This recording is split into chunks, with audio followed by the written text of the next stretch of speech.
Notre Dame fans, welcome back to another edition of the Irish Breakdown Podcast. It is Tuesday. It's February 1st. The month of January is now in the rearview mirror, and what a month it was for Notre Dame, for Irish Breakdown. It has been a fun ride, and we are just getting started. Today, folks, my name is Brian Driscoll. I'm the publisher at irishbreakdown.com, joined today by my man, Sean Davis, who's a recruiting analyst at Irish Breakdown, also the host of the Lucky Lefty podcast. And today, Sean, we're going to talk a little bit about Notre Dame's coaching staff and coaching situation. And we got a super sticker from Truman Dumel to start us off. Thank you so much, Truman. Appreciate you very, very much, my friend. Sean, Notre Dame last night, and that we find out from sources, Bruce Feldman reported it. We found out from our sources that Deland McCullough is going to be the new running backs coach at Notre Dame. It's an interesting situation. We reported in the morning, actually, that it was down to two candidates. It was down to Michael Petrie, who was the running backs coach of the Bears last year, and Coach McCullough, who was at Indiana the last year after spending 3 years with the Kansas City Chiefs and coaching in back-to-back Super Bowls. And we found out that, Coach Petrie kind of withdrew from the conversation the same day that Coach McCullough interviewed for Notre Dame, the Notre Dame job, which was Sunday, which kind of was like, well, unless they decide to kind of add new guys to the list for some reason, it looks like, we know where this is headed. And then, of course, later that afternoon, it comes out that Coach McCullough is, in fact, the new running backs coach at Notre Dame. So, same day also that John McNulty found out that John McNulty's leaving, the tight ends coach, to be the offensive coordinator at Boston College, second Notre Dame offensive coach, which we talked about yesterday, to leave for an offensive coordinator job, Sean. So we're going to talk a lot about that, just the makeup of the staff. We're going to get into, is the staff better or worse now, just the same, have they improved or not? Right. Get into all that. We'll focus mainly on the offense because it's really hard to tell the defense, because there's tight ends coach. It's like, look, man, they're gonna find a good tight ends coach, and they lost a solid tight ends coach, and defensive coordinator is a little bit of a bigger deal, right? Yeah. So we won't focus as much on the defense. We're going to focus mostly on the offense. And I think we'll make note, too, of special teams, because I'm kind of excited about what they did there. But let's just start off with Coach McCullough, Sean. And first and foremost, before we get into the coaching aspect of it, I just feel like I was not aware of his personal story until last couple days. If you'd have come to me and said, hey, Sean or Brian, I'm going to pitch a movie, right? We're going to make our first Irish Breakdown movie. Yeah. And you'd have told me that the plot for your movie was the life of Coach McCullough, I'd have been like, come on, man. That's like some Hallmark movie that's totally unrealistic that my wife would make me sit through. Right. Like, man, that stuff, it doesn't happen that way. What an amazing, amazing backstory, Sean. It's an amazing story. And I remember when they did the E60 piece over at ESPN back in 2018 of his story. And I believe at that point in time, he had just headed to the NFL from USC at that point in time, or was heading to the NFL. And like you said, it's a fantastic story. The background goes all the way back to Youngstown, Ohio, being raised up, being adopted, and ultimately when he becomes this great Ohio running back and prep star, at Campbell Memorial. Yeah. And to be recruited and ultimately sign with a man that he says the first time he met him, he knew that this was supposed to be his mentor. Mm-hmm. And to see what the story ended up being at the end, which I encourage everybody to go search out the YouTube for the story, just talks about the character that's been established within this young man via the relationship with the man that was not only his mentor, but the man that told him from day one, you might not be my son, but I'm going to treat you like you're my son. And that's crazy.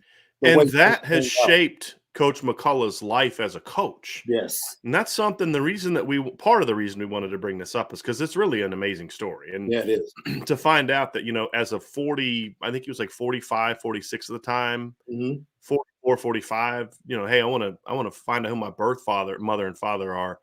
And then to find out that your birth father has been your mentor and, the man you looked up to, who's a part of your life since you were 16 years old. It's like, like I said, it would have been too cheesy. It would have been too unrealistic if you'd have pitched it to me as a movie, which is just fascinating. The other part of it is that I think it does tell us a lot about what kind of coach that Coach McCullough is and why he's that way even before he found out about his father, is the fact that Sherman Smith, who served as his coaching mentor and mentor in life for so many years, really emphasized it's not just about football. Football is important, right? Because if we don't win, we don't have jobs. Right. But it's also about, are you developing young people?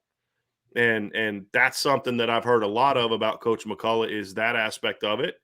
And the other part of it too, Sean, is that's a common theme amongst a lot of the coaches that we've seen Marcus Freeman hire. Now, they're not all like soft-spoken, because Harry Hiestand's the opposite of that. And from some of the videos I've seen with Coach McCullough, he's a very energetic coach, we'll say. Mm-hmm.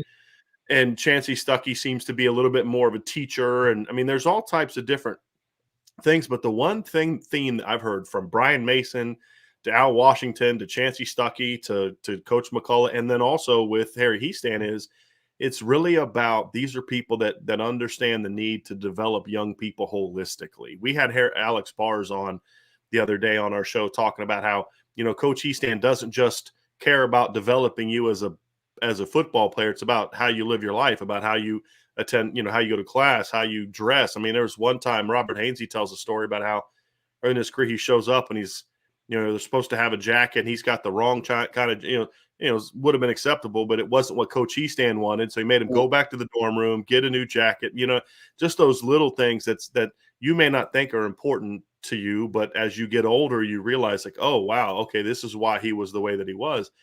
And I think those are the things that you're seeing, is Marcus Freeman has clearly put an emphasis on, yes, you have to be able to coach. There's no question. Yeah. You have to be able to recruit. There's no question. But if you're not valuing young men and your role and your role in their life, whether they have fathers or not, right? That's the thing, is you don't just serve as a mentor to the players that don't have dads.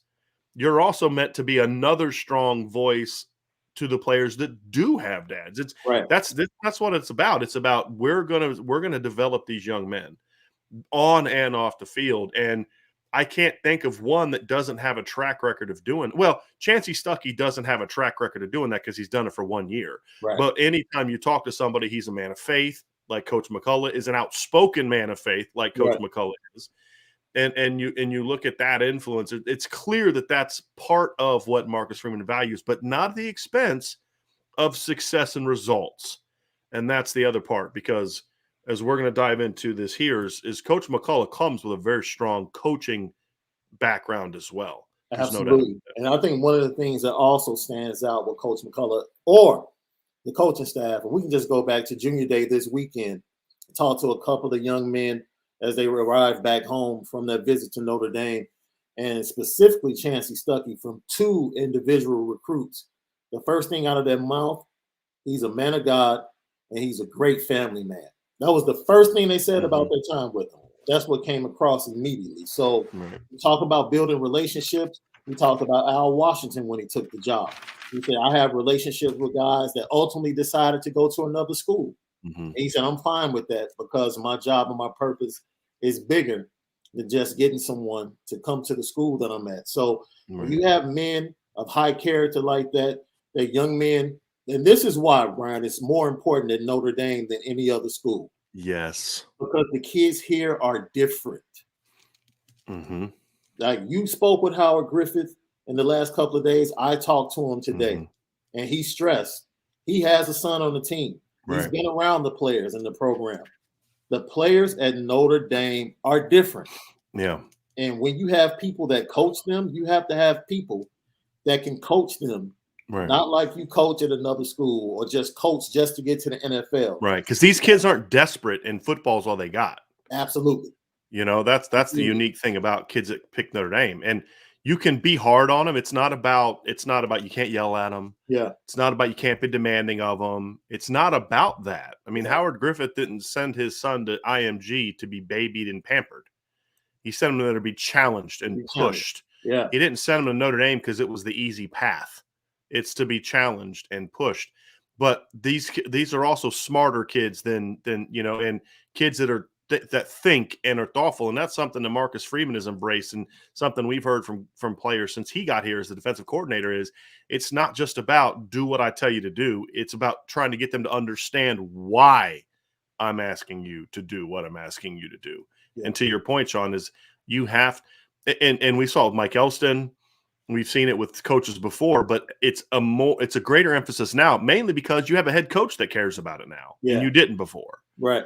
And that's a part of it too. And so as Sean, you know me, people in this chat, that have been with me from the beginning and been on this channel know me.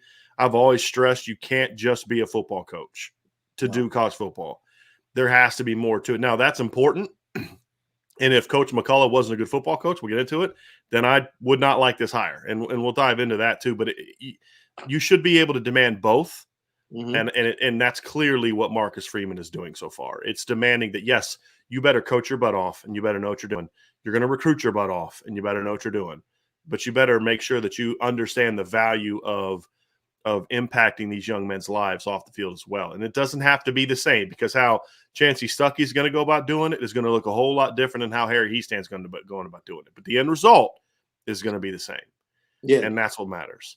Can I tell you, pointed out Harry Hiestand, I recently heard a story of teammates that grew, Malik, Zaire, and other teammates have told a story of, they won't call it contentious, but the relationship between Steve Elmer and Harry Hiestand might not have been the best or similar to some of the other guys on the offensive line.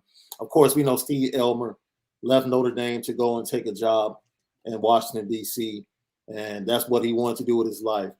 But in recent conversations that they've had with him in the last 2 years, he now points back to lessons given to him by Harry Hiestand that he might not have gotten at the time.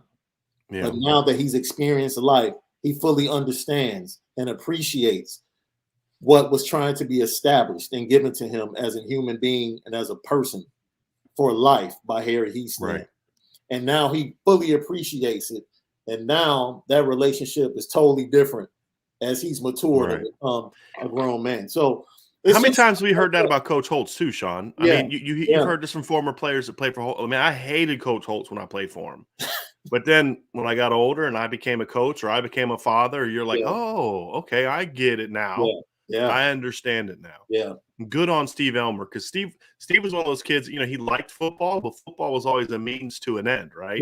Yeah. Yeah. And I don't think he necessarily liked the and that's why he walked away from football with a year of eligibility left and did something different. Yeah. And so I love hearing stories like that. And so let's get back to Coach McCullough. Thanks for sharing that, Sean. That's a great story. And we have a super sticker from Anthony L. Anthony, thank you very, very much for that. And I want to address something else here.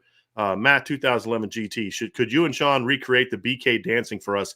Heck to the no. I would have to lose a lot of rhythm. Yes. To recreate for you, Matt. I'm sorry. Yes. And I don't know about where you're from, but dancing like that behind a minor is not appropriate and will not be something that we do on this show. I appreciate the sarcasm there, Matt, and I appreciate the super chat also very much.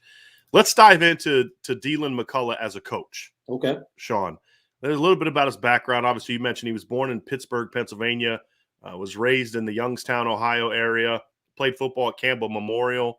I'm going to have to ask my dad, because I remember when I was a kid, Bath played Campbell Memorial in the playoff and had a really good running back, but I didn't think his name was McCullough. I'm going to have to ask my dad about that one. Okay. But went to Miami of Ohio, where he finished his career as the school's all-time leading rusher. Now, and rushing touchdowns, had 3,000-yard seasons. Now, it was surpassed pretty shortly after by Travis Prentice, but he did finish his career as the all-time leading rusher. kind of 3 years, kind of dancing around from the NFL and the CFL for a few years. Got into coaching in 2010 as an intern at his alma mater. And then 2011, he was hired as a running backs coach at Indiana. Held that job from 2011 to 2016. During that stretch, his first 2 years, a running back named Stephen Hiestand combined for over 1,500 rushing yards. In 2013, Tevin Coleman rushed for 958 yards, 7.3 touchdowns, and 7.3 yards per carry, and 12 touchdowns in only 9 games. So he was on pace for a big season. The next year in 2014, Tevin Coleman finished second in the nation in rushing with 2,036 yards, 7.5 yards per carry, and 15 touchdowns at Indiana. The next year in 2015, they did not have a 2,000-yard rusher. They had 2 running backs that both went over 1,000 yards. Jordan Howard, who you'll remember transferred from UAB, rushed for 1,200 yards and 9 touchdowns. And then Divine Redding was the other running back on that team. He rushed for over 1,000 yards and had 9 touchdowns as well. 2016, Divine Redding also went over 1,000 yards again. So as you can see, producing at a high level. In 2017, he went to USC. If you remember, that was USC's best team of the last decade from a total win standpoint. The 2015-16 team ranked higher. That team had the most wins. That team went 11-3. If you remember, that was the Sam Darnold year. Ronald Jones that season rushed for 1,550 yards and 19 touchdowns. So clearly had a lot of success. And then that vaulted him to 3 years with the Kansas City Chiefs, during which he coached in 2 Super Bowls. And, of course, was part of the Super Bowl, what is it? Was it 44 or 54? Was that what it was? I think it was LIV with 54, where the Chiefs beat the 49ers. And Damian Williams did not win the MVP, but should have. Should have. Rushed for over 100 yards in the Super Bowl. Also had had a touchdown reception in the game as well. So, and then, of course, this past year he went back to Indiana. I don't know why specifically, but all the reports that we read at the time were his ultimate goal is to be a college head football coach. And he felt that getting back to college was the way to do that. And then, of course, now he will be the running backs coach in Notre Dame. I would imagine there's going to be more to his title as running backs. I would imagine he's going to have some sort of assistant head coach, which is what he had at Indiana. His goal is to be a head coach. I would imagine there's something along those lines in his responsibilities and tasks at Notre Dame would be my guess, Sean. But that is a little bit about the background of Deland McCullough. And I had to watch like 5 videos yesterday to see how that was pronounced to make sure I was getting it right. I didn't know if it was Deland, Deland, Deland. So it's Deland, correct? Is how I've heard everybody say it. So that is the new running backs coach. Clearly comes with a track record of success. And I would argue, other than Ronald Jones, he didn't have the running backs in Indiana that Notre Dame's going to have, in my opinion. Was he part of? I thought the timeline matched up. Was he part of the entire Marquis step flip? Yes. Notre Dame to USC. Yes, because he knew Marquis at Indiana, right? And then because Marquis was part of the 2018 class. Now he never actually coached Marquis, right? But he helped. He was part of the reason that got Marquis to USC. Right. So yes. Now he comes with a reputation as a strong recruiter, but it's hard for me to really evaluate that because he's been at Indiana and he was at USC for less than a year. Right. So it's really hard. Go ahead. They were under restrictions at that point in time with scholarships. Right. USC was. Yeah. Yeah. You know the first player I thought about because of the story? Logan Diggs. This hire is going to help Logan Diggs immediately, and I'll tell you why. Relatability, number one, of what Logan Diggs has been dealing with, and number two, this is the type of coach whose entire mantra is no excuses. Because he's had every reason in life to give up and to accept what life has given him, and he's chosen. One of the most powerful things in this story is that he's undrafted. He leads Miami as the leading rusher in all-time history of his college. I think he made first team All-MAC that year. He comes out. He's undrafted. There's an interview on his E60 piece where he talks about the chip on his shoulder because he knows he's better than running backs that got drafted. He comes into camp with the Bengals. and is leading everybody in rushing yards in all of the preseason, and more than likely is going to make the team. In the second to last preseason game, he tears his ACL. Mm-hmm. Right? He immediately, after another year of trying to get back, not playing in the NFL, going to the CFL, he seamlessly transitions into coaching and does it at an all-time high and is recognized by his mentor during an internship with the Seattle Seahawks and their coaching staff as a running backs coach. Yo, this guy. And their running backs coach was who? Sherman Smith. Who ended up being what? Ended up being his father. His actual father. Did not know at the time. Did not know at the time that he even had a son because his mother didn't tell anybody that she had a child and had given him including Sherman Smith. That's the other thing about the story is right. Sherman Smith did not know he had it. It's not like he gave up a kid or turned his back. He raised his own kids, got married, was married for a long time. Yeah. He never knew. Coach McCullough's mom never told him that she was pregnant. Yeah. And so that's the interesting part of it too, is he didn't know, like, I had a kid that was raised in that area. He had no idea that it was his son. It's just really a fascinating story. The whole thing is just really, really fascinating. And so the backstory of us, well, you more than I, knowing what Logan Diggs battled with his freshman year, I just feel like that's a coach that can walk in the room with him and sit down and just, yo, I understand what you're saying. I feel all of that. But guess what? It's time to get to work. It's time to get to work. Time to get to work. Because ultimately, it's on you to decide what you want your life to look like. It's the same thing I had to go through. I think this is a good time for Notre Dame's running backs, really Notre Dame's offense as a whole. Yeah. I've always felt that coaching changes, if done right, can be real positives for players. Mm-hmm. What I mean by that is more often than not, when new coaches are hired, it's kind of like, hey, you didn't like your lot in life. You didn't like where you were in the depth chart. You didn't like this. You didn't like that. It's a brand new ball game, baby. Right. Show me. You know what I mean? Show me why you should be somewhere different. And you don't have to, it's like, for example, I've heard from people over the last couple of years that Lance Taylor didn't like Sebo Flemister. Just for whatever reason, just didn't like Sebo. Tried to get him to transfer a couple of years ago. Sebo was like, no, I'm getting my degree from Notre Dame. Right. If Sebo comes back next year, which I don't know if he is or isn't, I've tried to find out. But if he does, I mean, that's kind of one of the things like, hey, I got a fresh start opportunity here. If Chris Tyree didn't feel he was being used correctly, I'm not saying he feels that way. That's just me using hypothetical. It's, hey, you know what? I got a fresh start now. Same at receiver, same at offensive line. Hey, you didn't feel like you were getting your shot or whatever the case may be. Hey, it's a fresh start now. I think that's something that's good, that's needed for this offense too, is because this offense is on the verge of really taking that next step. These are the kind of things that I think can really help you, really jump and get to that point in time. So, it's going to be interesting. And then, you talk about the recruiting impact. Like I've always said, I don't really care as much if a running backs coach is a great coach. I don't care as much as I do other positions. Mm-hmm. I don't ever want a bad coach. Right. But if he's just an okay coach, I can live with that as long as he's a great recruiter. Now, I don't know what kind of recruiter he is, but the stuff I hear about Coach McCullough is very similar to what we heard about Marcus Freeman when he was in Cincinnati. Recruited above his weight, you know what I mean? Basically, is the program's weight class. Great at building relationships. Kids are going to love him, that kind of thing. And now he's walking in the room where he's got ND on his chest instead of IU, which, let's be honest, when you're going into the nation's top running backs, it doesn't matter how good his resume that he's done at Cincinnati and Kansas City and USC doesn't mean a hill of beans to a top 50 recruit. It doesn't. Right.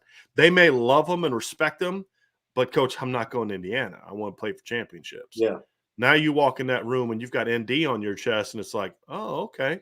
That matters a little something to me now. And Notre Dame's running backs coach can now say, hey, I'm at Notre Dame, and oh, by the way, I've coached in 2 of the last 3 Super Bowls, and here's my Super Bowl ring. You know what I mean? And I've produced a 2,000-yard rusher in the last, 7-8 years. Oh, and the next year we didn't have a 2,000-yard rusher. We had 2 1,000-yard rushers.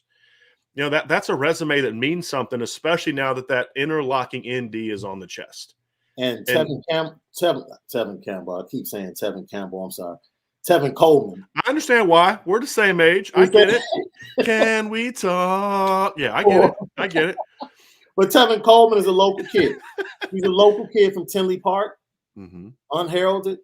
And you really had to do some work to find that kid, you know, to get him down to Indiana. And for me, that shows me that he has an eye for talent and for running backs that he can develop. Now, this is the thing, because he has to feel like a kid in a candy store today, because he hasn't had that logo that can get him in certain rooms or get him in certain living rooms before. Right. Now he does. And that's when it becomes even more fun for him as a coach and as a recruiter. Like, oh, man, now I get a chance to prove myself on the highest level. Just like any other player, now he's on the big stage, and the competitor that he was on the field and the competitor he's been in life lends you to believe that he's going to be successful even on the big stage of recruiting. And he's going to have to deal with haters, Sean, just like you and I have to deal with haters. Yeah. You know, I mean, lines like Matt 2011 GT, you know, hating on the singing. You know, I mean, that's part of the deal. You're going to have to deal with that sometimes. You know what I mean? That harmony was perfect, bro. You hit it. You hit the note perfectly. Maybe not as good as Brandy in the national anthem. No, she crushed that. Yeah, she crushed that. She crushed that. I told my wife that's probably my favorite one since Lady Gaga to Super Bowl. Because normally I don't like, because like usually like, you know, people will like I change the song and it's like, did you really need to hit that note for 37 seconds? Like, really, is that necessary? Right. No, she did a great job. It's and a good national anthem will definitely get me. We were talking about crying last week. Definitely get me a little bit, you know, a little bit something there. So, strong hire for Marcus Freeman, in my opinion. You're bringing in someone that brings name recognition to the position, someone with experience, someone with a proven track record of success, right? And someone who has some of the NFL and college experience that a lot of these kids look for.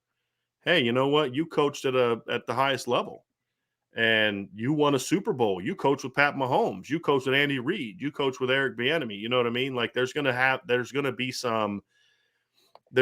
some. Certainly some. I mean, that's going to carry weight. There's no question. And if you're Tommy Rees, you've got to be kind of fired up about that. I mean, not that Lance Taylor was a bad recruiter. He wasn't a bad recruiter, but he wasn't a dog on the trail. He wasn't. Yeah. You know, and now you've got a guy that will be, and you've got an upgrade and this is kind of the next part, Sean, is let's just kind of dive in. Anything you want to add about Coach McCullough before we move on? And scheme fit, that doesn't matter a ton, but the stuff he's done is. There won't be anything Notre Dame's doing that he hasn't done before. The one thing I had a question of, Sean, is, and this is where I'm happy for his NFL experience, because if you look at Indiana, they rarely use their backs for anything other than just the occasional check down. Yeah. They didn't use their backs in the pass game the way that I like it, and the way that Tom Rees has liked it, and the way that we've seen from these backs the last couple of years. That changed a little bit in the NFL, obviously. But that was one of my concerns looking at just his college resume. Yeah, for me, I felt like, and I told a couple of people this when we found out about the news on yesterday, this is the perfect running back room for him to come into to prove how good of a coach he is. You watch Georgia's offense, they had 3 distinctly different running backs, 3 different styles. And they found a way. Todd Munchkin found a way to get Moss, McIntosh, and Cook their types of runs to make them impactful and get them into the offense. He has the same opportunity with different types of running backs in the running back room for Notre Dame, with Aldrich Estime, Chris Tyree, and Logan Diggs. Right. Different styles, different gifts, different talents come in and find a way to integrate that into the offense and give Tommy all of the tools that he needs to go ahead and evolve with his play calling, moving on not only in next season, but the seasons after. So I'm excited about seeing the opportunity of the clay that he gets and what he can mold out of it in the running back room. That's what I'm excited about, especially I don't, you know, question for me, you've coached. How quickly do you think you can see impact from his coaching? Can you see it at the spring game?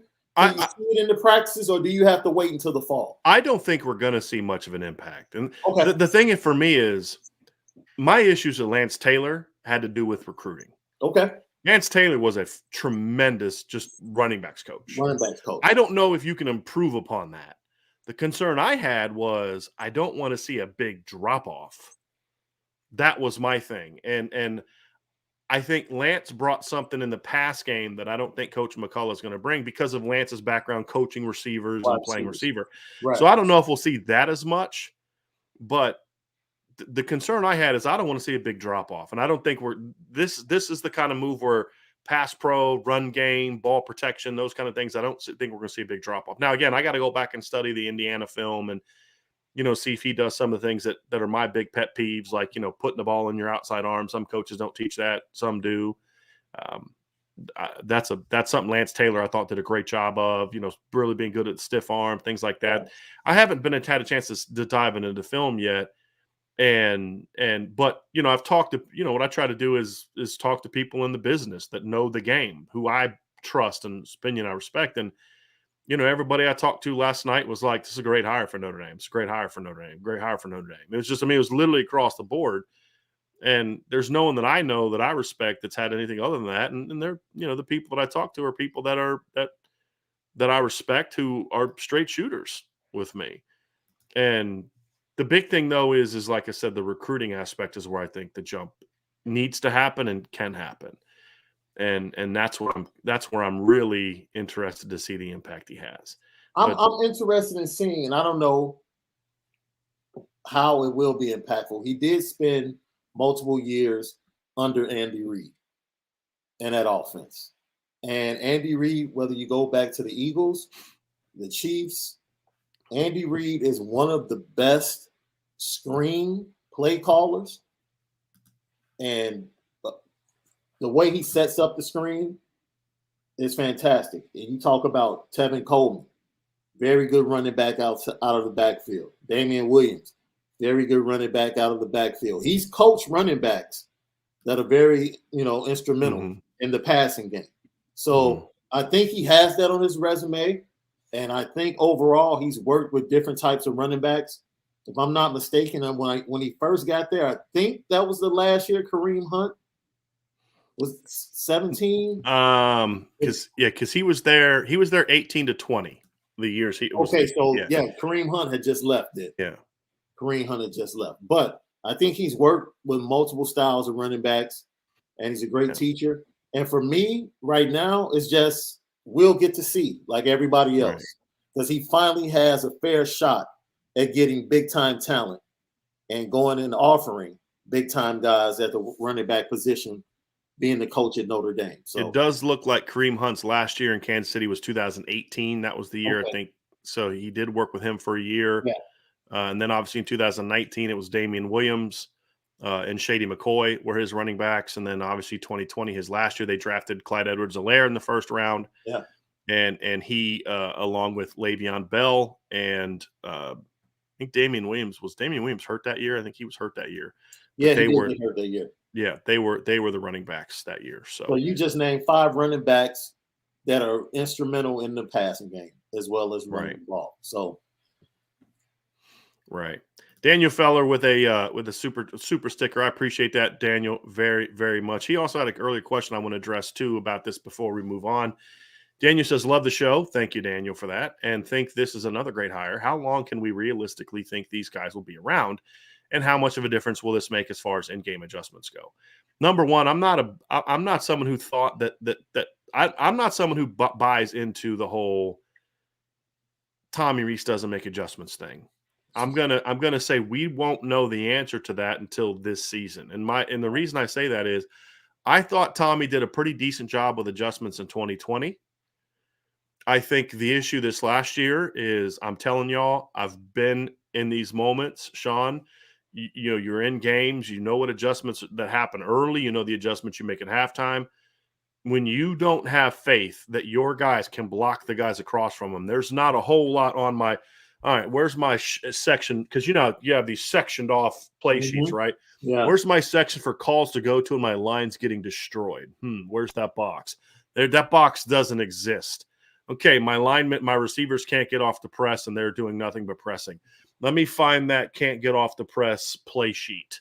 You know what I mean? Right. Like there's not a lot of, tools in the tool belt when that's going on, right? And go ahead. I'm sorry. I know it's fine. You're fine, man. I mean, add to it. It's just you can't. The if you go back and watch the Fiesta Bowl, there were adjustments that were made. They just didn't work because the line couldn't block and the receivers didn't know how to get off the press. Yep, and that's the thing. I'm sure there are people in the chat that will immediately try to throw back at you. Well, the Bengals' offensive line is horrible. You're right. The only difference is they have T. Higgins and Jamar Chase. And that's the NFL. That can play one-on-one basketball on the football field, and all Joe Burrow needs is 2 seconds. And it's the NFL. Yeah. I mean, that's the thing is the NFL is a different animal. Bad in the NFL is still, I mean, it's a different animal. It's a different game. So you're absolutely right. If Tommy Rees has trouble with adjustments in 2022, then we can say, hey, let's question it. But I never came out of game saying he's not doing anything different. It was more of there's not a lot he can go to, and they're trying, but stuff wasn't working, and that's the thing, because of teams knew this is what the issues were. The reason it didn't hurt them the second half of the year is because they didn't play anybody good enough to expose it or challenge them. Right. Yeah. I will Oklahoma State did. I have complete confidence, and I mean this 100%. I have complete confidence in Tommy Rees as a game planner. Yeah. I'm talking about during the week, watching film of the defense and going in with a game plan to attack that defense. I'm sold. Mm-hmm. I believe in them. Now, special times of the game, being able to come up with that play call at that time of the game, that's what we have to see. Right. Because that's what separates guys like right. And we're not saying he's done that. We're saying is the reason we don't think he's done that is not because he doesn't know what to do. It's just he's been handcuffed a little bit. He hasn't had the opportunity to show that. Right. But eventually, I know he'll get that opportunity, especially this year.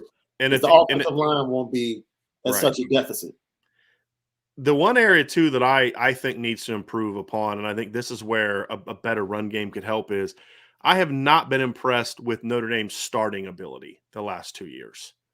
They don't start well. And if you look at the first quarter numbers is kind of where I'm going with this, that they're not a good starting team. They don't do well early in games. And that's something that has to get a lot better, in my opinion. I mean, this year was especially bad. This year, I mean, they went a stretch of 7 or 8 games. They only scored 20-some points in the first quarter. Yeah. And there was a stretch of 6 or 7 games at least where they didn't score on their opening drive. So I think those are areas where you look and say, look, there's definitely areas that can and need to get better. We're not saying that they don't. What we're saying is that we're not sold that he's the reason why that's been an issue. Is more of where we're coming from on that. But see, here's the thing now, and this kind of goes into let's use some data to back that up, Sean. I'm a big data guy, right? You and I are big data guys. With you. I'm looking at stats from 19, 20, and 21. Let's go 17, 18, 19 first, right? Yeah. That's pre-Tommy Rees.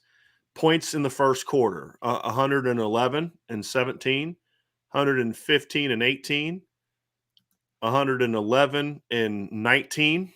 And then the last 2 years, 88 and 80. That's a big drop off. Yeah. And now they were good in the second quarter, but when you're playing teams like Clemson, Ohio State, you can't fall behind in the second quarter by 14, 17 points because you're not going to be able to catch them. And those are things that Notre Dame's going to have to get a lot better with. And those are the areas where I do have questions about, okay, how good is this team going to be? Because the other thing is, coming out of halftime this past year, they scored 87 points in the third quarter. Last year's 82 points in the third quarter. Year before, 103. That was 19. 2018, 103. 2017, 107. Yeah. So first and third quarter, when you're sitting down, scripting your set of plays, those are areas where the offense hasn't been as good.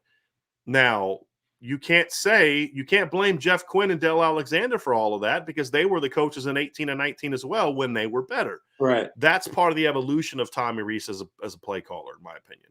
And that's the thing that I've said before is part of the reason for me that I'm excited about the changes happening now and Harry Hiestand coming now and why the timing is so perfect is, Tommy Rees has evolved as a play caller. And if he's a smart coach and if he's a smart person, which I think he is, he's going to understand that there is a lot. I just hope he doesn't adopt the Brian Kelly mentality. And I don't know this to be true or not. I don't have evidence one way or the other. This is just me saying, this is me raising a concern based on the fact he played for Brian Kelly for 5 years and coached for Brian Kelly for 5 years. That much of his adult life has been under Brian Kelly's umbrella. Yeah. And the big concern I have about Brian Kelly is he was the master of blaming other people and not accepting responsibility. If Tommy Rees can be the anti-Brian Kelly in that regards and say, hey, look, I'm not blaming Jeff Quinn for this. I'm not blaming Dell for this. I'm not blaming the players for this, like Brian Kelly was the master of.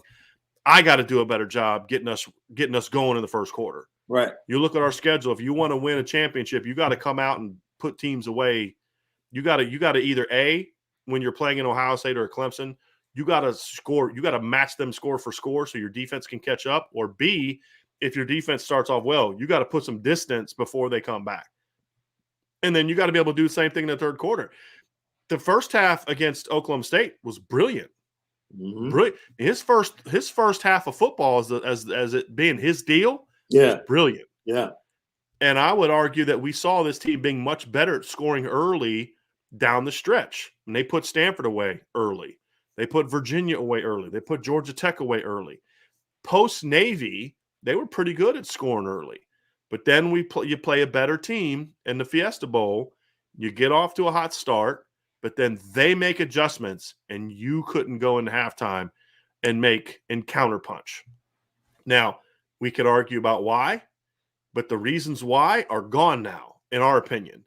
There's no more excuse now. You got a really good running backs coach. You got one of the best O-line coaches in the business. Yeah. I'm sure that they're going to have a new tight ends coach. And the thing too is all these guys have NFL experience. Chansi Stuckey as a player, Coach McCullough as a coach, Harry Hiestand as a coach, Tommy Rees as a coach, and I'm sure the new tight ends coach is going to be an experienced guy too. So I'm excited to see what this can be, Sean. And I think this kind of transitions to the point I wanted to bring up is I personally think that, I'm not worried about the tight ends coach, with all due respect.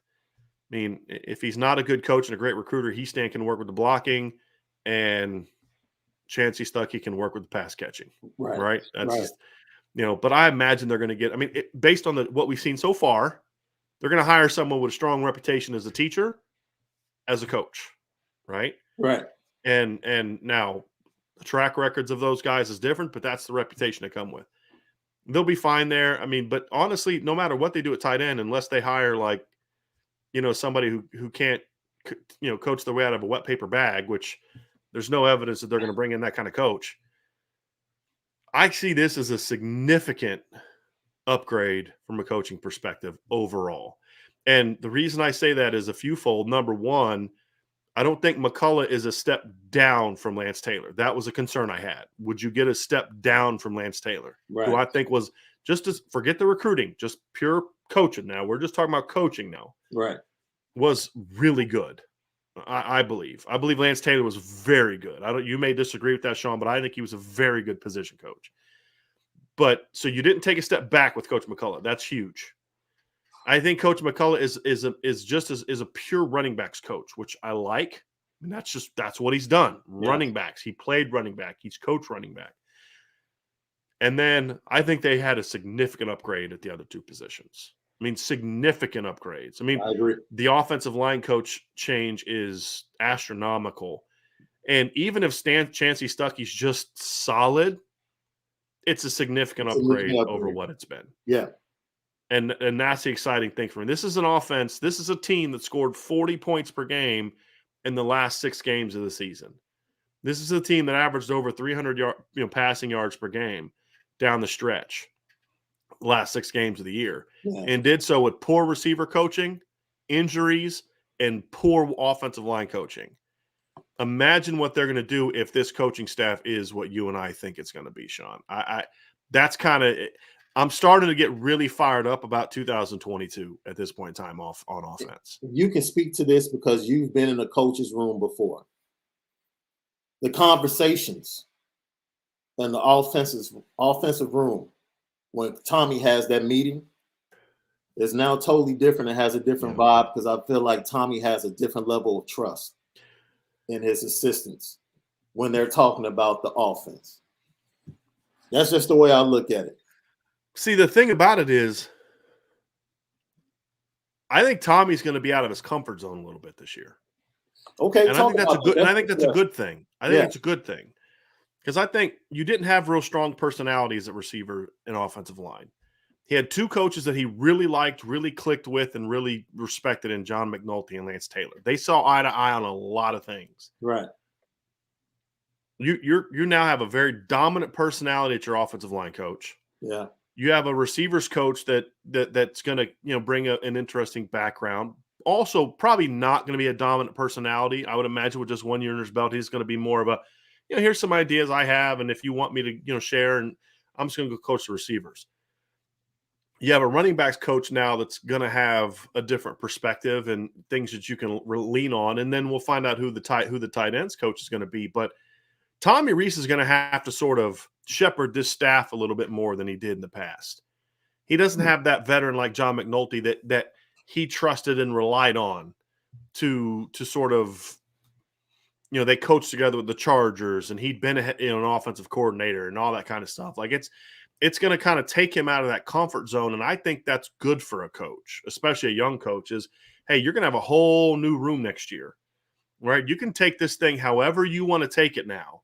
And but you're also going to have to do it as you're learning personalities. And if you're going to be good at this coaching thing to the point where you're going to be a coordinator moving forward, or eventually head coach, maybe, you're going to have to learn how to coach coaches. And I don't think Tommy really did that the first 2 years, nor should he have been asked to do that his first 2 years. He's entering that phase of his career where he's going to need to do that. Should be able to do that, yeah. Right, and he's going to need to, because you're bringing outsiders into the program. So you're going to need to say, hey, look, this is what we're doing. You got to coach the coaches now. And you don't have Brian Kelly looking over your shoulder to help you do that, right? Which that is an area where I think Brian Kelly did bring some value, but I would argue that it's even greater value that you don't have that, because we didn't necessarily agree with the way Brian Kelly did things. I didn't anyway. I don't speak for you. So that's something that I think is a good thing for Notre Dame. It's a good thing for Tommy Rees. I think it's going to force him to kind of hear some idea, not force him like he's like resisted to, like, la, la, but just like that's part of the evolution of getting to know coaches is, hey, what are your thoughts, and what do you think about this, and how do you go about this? Hey, man, you had some great success with backs. Here's what our offseason plan is. What did you do differently from what we've done? You know what I mean? Because, like, look, say what you want about how good Kyren Williams it was, and he was. His production was not elite by any stretch of the imagination the last 2 years. And I don't blame that on Kyren Williams at all.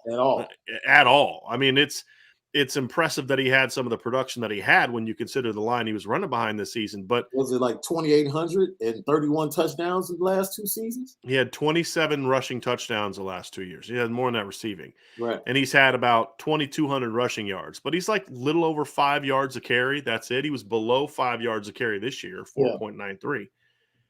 And you look at like Tony Jones, like he was 5.3 last year with that great line, partly because they didn't have much of a pass game to really protect them with, and you didn't have a quarterback that really was as efficient or effective as what Jack Cohn was in 2021, especially the second half of the year.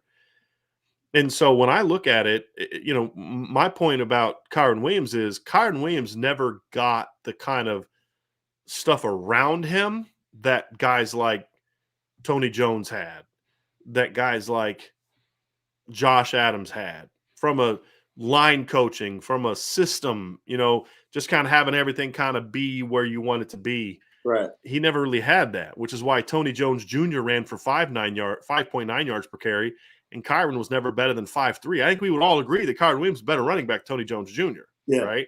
Yeah. But the numbers tell an interesting story. And so when I look at this offensive staff now, it's kind of like, boy, you got some really interesting tools, and you're now in a situation where you look at Indiana, for example, and you're like, man, you went over 7 yards a carry with Tevin Coleman in 2 years in a row. Mm-hmm. Like Jordan Howard was over 6 yards a carry, during his tenure there, and it's kind of like, man, like we could barely get the Jordan Howard was 6.2 yards per carry. Isn't that like the nuance of the position, though? And I kind of that's what I'm kind of getting at, right? Yeah. Like you talk to Coach McCullough, be like, hey, part of it's the line, a big part of it's the line, right? But that doesn't mean there aren't some things like, hey, look, here's something we did that we were real successful with is we negated the -2s, right? Like that was a big part of what we did. We negated the -2s. In whatever. I mean, because here's what we taught: when a guy comes through, this is what you do. You don't try to make him. You don't try to. You just put your foot in the ground and go. Right. Yeah. Look, there may be some things that you can pick up from that, right? And you, as you sit down, and this is the time for that. And you're still a month and a half, a little over a month away from spring ball. You sit down and you have these conversations, man. Like, dude, 2 years in a row, you had Tevin Coleman for 2,000. You had two backs over 1,000 in 2015. Let's talk about those teams, man. Let's talk about how you got to that point. Let's talk about, maybe things. Here's what we're doing. Are there things we can do better, do differently? And it's not like wholesale changes, because you're going to do what you do. You're going to do what you believe in, but it's like a little change here, a little thing there. Like, it may be like, hey, your offense is fine. We got to make this little adjustment with the line, or we got to make this little adjustment with running backs. And this isn't just Coach McCullough and Tommy Reese. This is Coach McCullough. This is Coach Hiestand. This is Coach Stuckey. These are, and if you really think about it, all three hires have strong running game backgrounds. I mean, even Chansi Stuckey at Baylor, I mean, they were a running team this year. His receivers know that they understand how to do RPOs, and they understand there's a time when you got to go block somebody. Right. And you got to battle. And that is one area that I'll give Dell Alexander a lot of credit in his 5 years. Notre Dame's receivers were usually really good blockers. Yep. They were. They gave effort in the run game. That's an area where he did a really nice job. Now, that to me, however, is like priority number 4 when it comes to receivers. Right? But at least in that one area, they did a really nice job. And so we certainly that that'll be a positive, and we'll need to see. But that's something that Coach Stuckey also got out of his receivers last year. Is pretty good run blockers. So I just look at it, Sean, and I view iron this. And I look iron, right, buddy?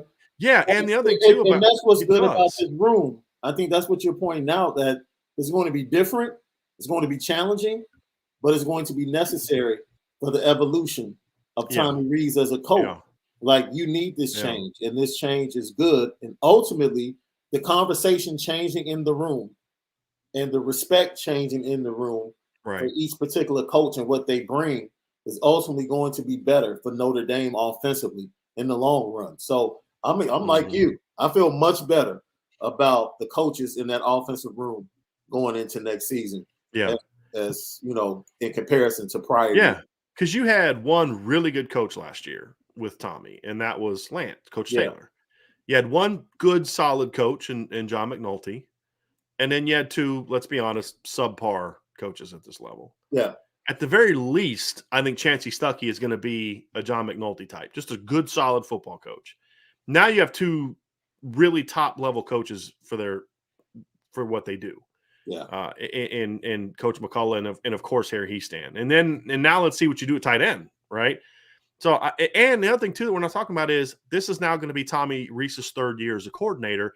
I think he's going to be better next year than he's been. I mean, I thought he got better in 2021 than he was in 2020. Yeah. I think he's going to get better in 2022 than he was in 21 because, like players, there's no substitute for experience.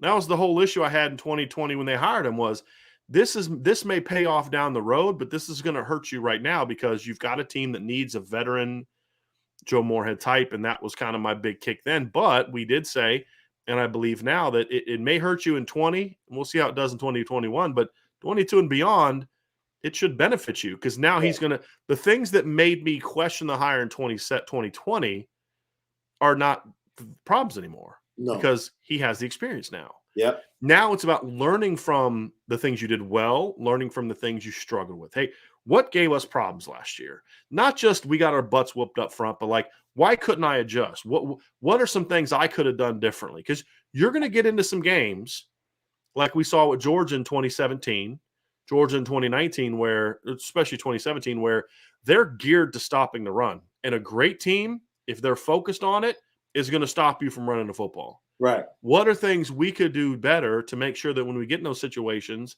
that we can say, hey, here's what we're going to do to counter it. What could I have done better? What are some things that we can do with our personnel? I know my personnel better now. That kind of – I've now been with Tyler Buckner for a year. I know what he does well, what we got to improve upon. You know, those are the things that I think Tommy Rees needs – those are the conversations that Tommy Rees needs to be having this offseason. I'm not saying he's not having them. Right. I'm simply saying that's what needs to happen.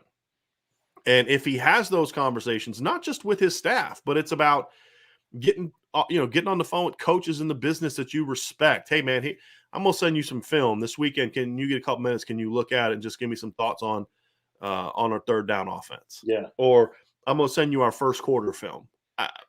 For whatever reason, we just have not been a good first quarter team the last couple of years. Anything you see, and that's what coaches do, and being willing to do that. Now, I've heard that Brian Kelly was super paranoid about sending his film out to people, which I think is just dumb in this day and age. Like, I can get all 22 film. You don't think that that Ohio State has every game that Notre Dame played the last 2-3 years on all 22? Of course they do. Right. So send the freaking film out. Right? They're going to know what you do anyway. Like the actual plays are embedded under right. the video that's shown. Right. It's ridiculous. Oh man! And you don't have to send that though. You can tell your GA, hey, get me film of this. Take out the play calls. That's easy to do. That's 10 minutes of what the GA, and you don't have to do it. Right. So whatever. And even if they do, whatever. It's just so dumb. But anyway, those are the conversations need to be happening, and I mean, hopefully they've already started happening. But now that he's got a little bit closer to the staff is intact, and it looked like they were a running backs coach away, and now things have changed a little bit, but now that the staff is intact, he can really get going on that with the staff, and that's the thing I think is going to be encouraging to me when you look at this whole thing. Is just this has a chance to be a significant upgrade from a coaching standpoint on the staff, and I think the same is true with special teams. To be honest with you, Sean, I think that Brian Mason was a big upgrade. Big upgrade. Big upgrade. Now, I will say this. I think, and we talked about this, they had the press conference for the transfers and the guys that decided to come back a couple of Fridays ago. And there was a message distinctly that you felt from the players that were on the defensive side of the ball. And the message might have been felt on the offensive side, but it wasn't talked about as much. Every defensive guy that did a press conference told you, I came back to win a national championship. Right. We can win a national championship. Right. And that is probably for them working directly under the guy who is now the head coach. Yep. They probably heard that last year. Yep. As a defense. It's our job as a defense to play national championship defense. And that's something that Notre Dame is going to have to do moving forward. So you think about Tommy Rees and you think about the challenge offensively to be able to get that same message to the offense. That starts with the talk amongst the coaches, because the coaches are the ones that go out and teach positionally and get that to each and every player. They establish the mentality, the mindset. They establish the mindset. Right. Absolutely.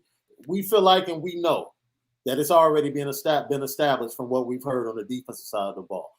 Now, this for me, you've talked about it. You're a great coordinator.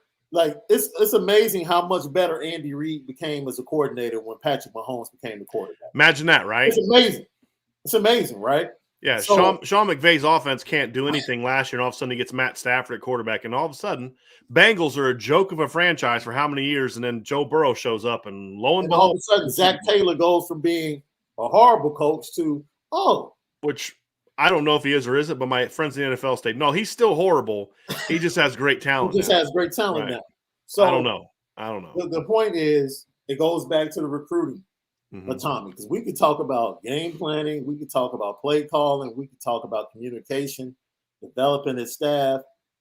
Tommy, more than anything, is going to have to close with quarterbacks, wide receivers, and other great elite talent on the offensive side of the ball. Because I'm going to walk out on the limb and say, if Dante Moore shows up, the offense is going to somehow miraculously look a lot better. Well, I would argue the same thing about Tyler Buckner. That's what I'm saying. Starting next year. Right. Here's my thoughts on that, Sean, is yes, you need to upgrade the talent. That should always be the case. But that's not to say the talent hasn't been there. Right. If you go out and win a title next year, you're still going to look to upgrade the talent. That's what great coaches do. Like, yeah, we were good, but we're going to be even better next year. That's the goal when you hit the recruiting trail. So, yes, the talent needs to get better. I still believe that the biggest problem on offense has not been talent. And it's been a mindset and a culture, because here's the reality. The head coach sets the culture of the program. But the reality is, and you can talk to Malik, you can talk to anybody you know, you have an overarching culture that you have in the program. But each side of the ball also within that develops their own subculture. Yes. Right? Yeah. And that comes from leadership and attitude and mindset of, hey, we're not going to accept anything other than greatness. We're hearing that from the defensive players. We're not hearing that from the offensive players. And I think part of that is because, I mean, the staff has not really been together. You know? And I think the other thing is that's where Tommy Rees has to figure this thing out, right? Is what you have to learn as a coach, especially in college. This is so much more important in college, even in the NFL. You have to understand that it's not always about how smart you are as a coach, how great of a game planner you are as a coach, how great of a play caller you may think you are as a coach or may be as a coach. Yeah. At the end of the day, your team is going to be defined by its culture, which includes your attitude, your mindset, your goals, your objective, what you expect and demand each day. Now, because here's the two things. Expecting you to do something is different than demanding that you do it, right? Sean, you have a daughter. You expect her to make her bed before she goes to school. That's different than demanding that she make her bed before she goes to school, right? The expectation is like, well, I expect to do it, but, we'll see how it pans out. No, demanding is this is going to happen, and if you don't do it, get your butt back in here and get it done, right? And that's what Alex Bars talked about when we're talking about Coach Hiestand is, look, it was if you don't do it right, we're going to do it again. We're going to be on it because there's a level of perfection, of excellence that we're going to demand. Tommy Rees, to me, is kind of going through what I think a lot of young coaches who are really smart go through. And that is, yes, it's about how smart you are is an important piece to this. Mm-hmm. But at the end of the day, you have to figure out how to establish a culture within your group. You can't just rely on the head coach to do it. You're the leader, right? You're the face of that offense, right? Like when you get to the locker room at halftime, they're going to be looking at you, not the quarterback. Because if they look at the quarterback's looking at you, right? And you're not going to be. There's no magical halftime speech.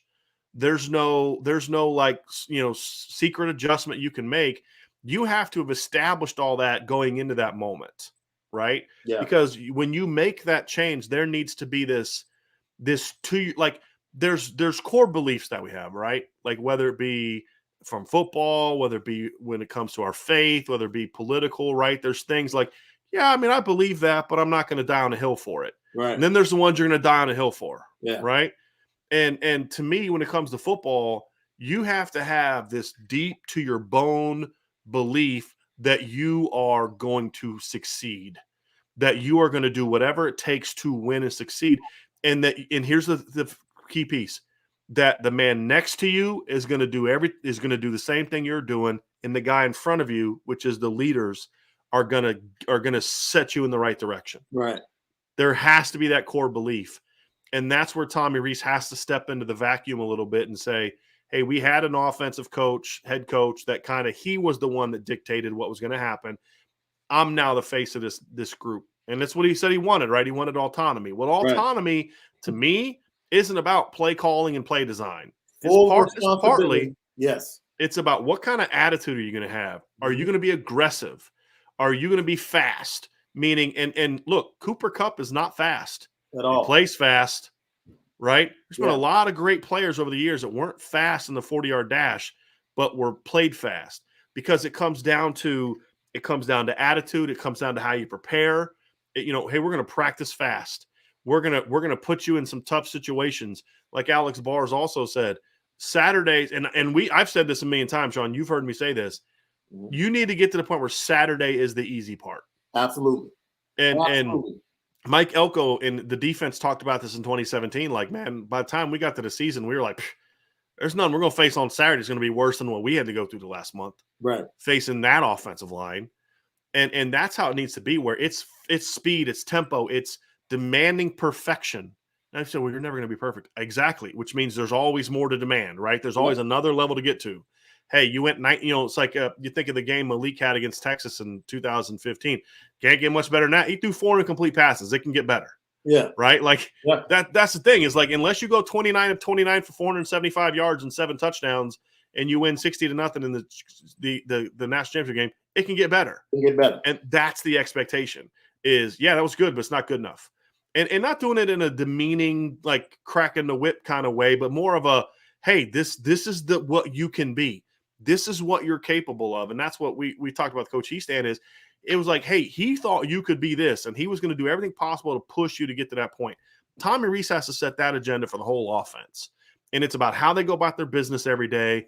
It's about the edge that he has. Like, he's a bit of a fiery guy and all that kind of stuff. And that's fine, but you got to get your players to play with that controlled rage. Yes. And that's not just a defensive thing.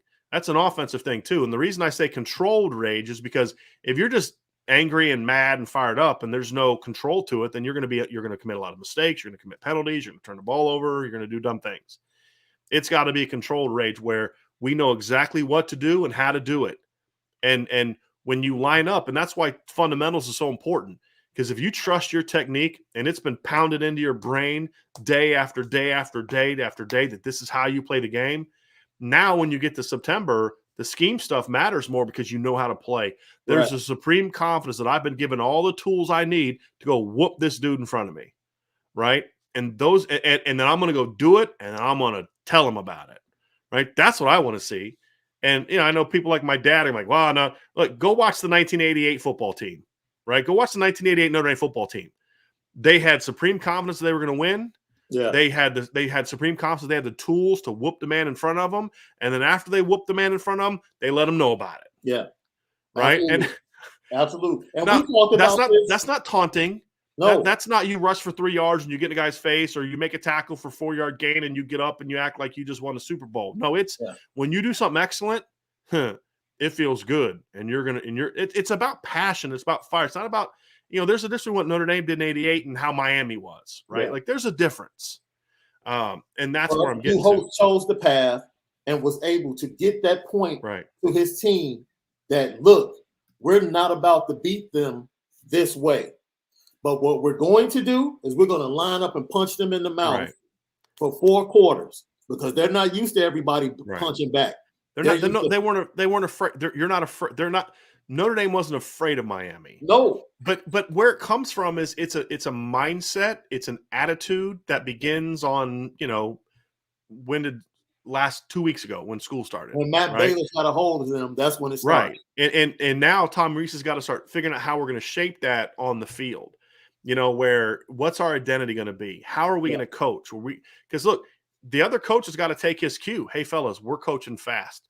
Like some coaches believe in coaching off film. Coaching. Hey, look, we're individual periods and film session is when we can really hone in on doing things right. But when we're out here, we're going fast. Right. And if we got to run a play again, that's fine. Like, I never liked the whole just go to the next play quickly, because I felt like in practice you need to be able to run it again and again and again until you get it right. But do it fast, right? Get back up there. Let's go again, whatever the case may be. So that's the mindset Tom Rees has to establish. That's the big key for him this offseason is he's got better coaches around him. This team is going to be coached with better fundamentals, better technique. He needs to demand that from the coaches, right? He needs to demand that from himself as a position coach, as the unit as a whole. But how are we going to get to the point where we're playing with the same fire that, because I believe the best offenses match the intensity of the defense. Because defense is, people say, well, that's the really intense group. Offense is more thought. You can be thoughtful and still be aggressive. Go watch the 2017 Notre Dame team. Yeah. Right? And that's where the offensive line is so important.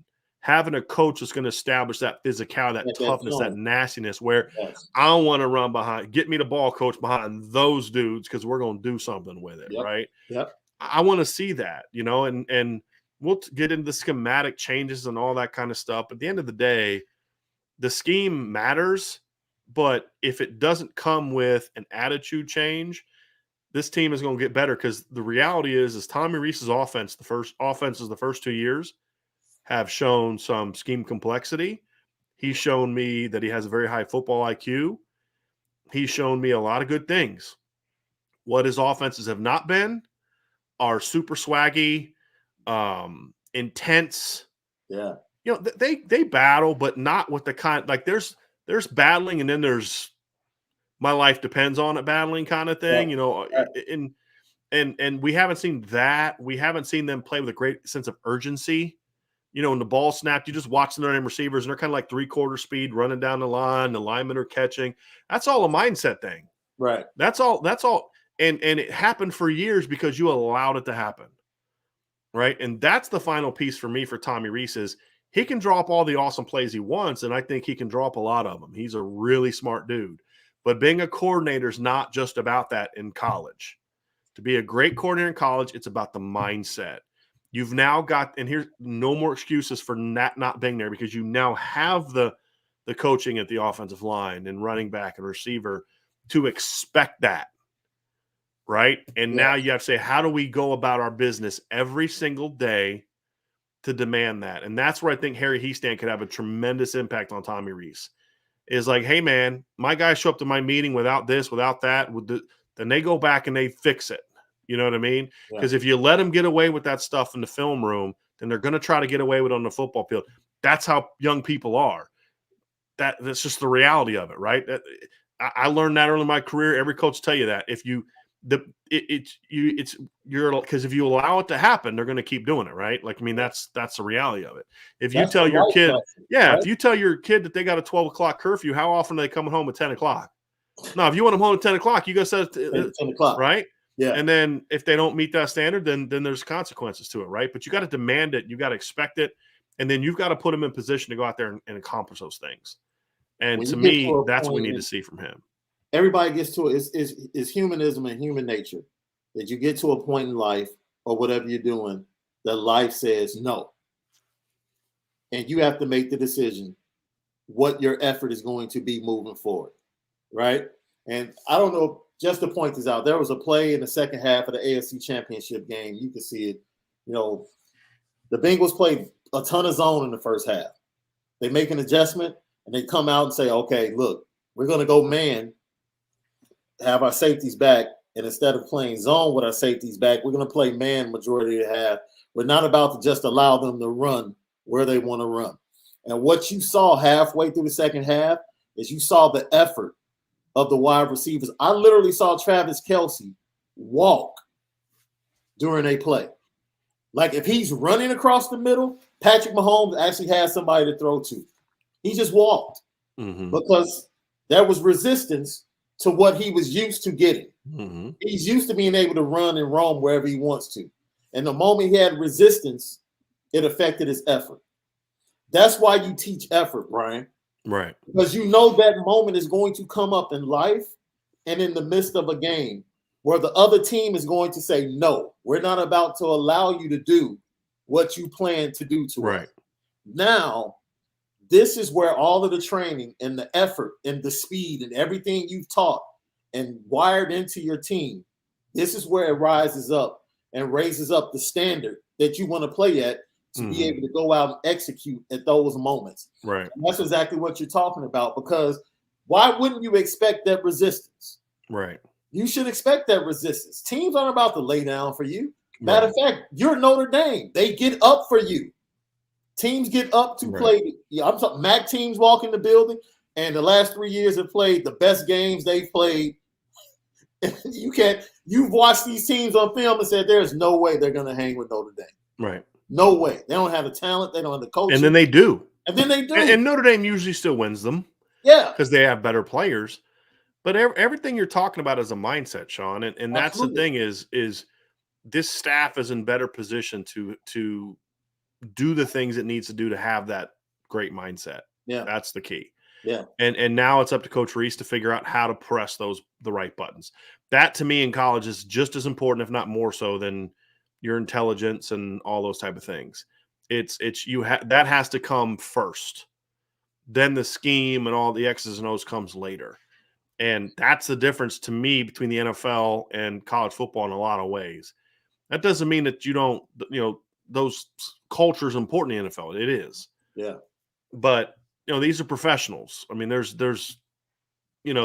they can be cut tomorrow if they don't, do certain things the right way. Right. In college football, I feel like these are still 18 to 21-year-olds for the most part. They still need that sense of purpose beyond just you're running a post route. Right. And that's where I want to see Tommy Reese evolve as a coach this next year is, look, man, it's not just about that. And that's where I think that aggressive mindset is. I thought when he came out in the second half of the year, and I think of like the Stanford game, I think of the Georgia Tech game, I think it was Georgia Tech game where they scored early. Mm-hmm. He took a shot early, like a well-designed, aggressive downfield shot early in the game. Yeah.